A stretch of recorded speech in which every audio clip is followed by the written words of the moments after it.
τρόφιμα μόνο, πρέπει να τα αντιλαμβανόμαστε στον κύκλο της ζωής τους. Σκεφτείτε ότι το 90% του υποθέματος είναι πλέον υπεραλλιευμένο, δηλαδή με άλλα λόγια ότι γίνεται με μαθηματική ακρίβεια σε εξαφάνιση αναλυτικών μέτρων.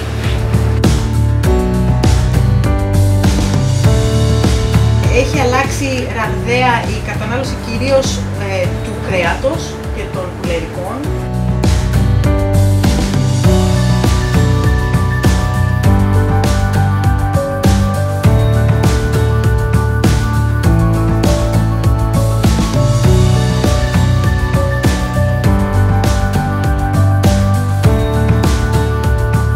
Πώς είναι δυνατόν να έχεις γυναίκες από εθνοτικές μειονότητες να στραφαλώνουν πέτρα, να συλλέγουν ευόδημα άνθη, τα οποία ανθίζουν μόνο μια εβδομάδα το χρόνο και έτσι να γίνονται οι προστάτες της τοπικής βιοποικιλότητας, και την άλλη να γυρνάς στην Ευρώπη και να βλέπεις τους ανθρώπους να πηγαίνουν στο σούπερ μάρκετ και να παίρνουν το κρέας μέσα στο πλαστικό.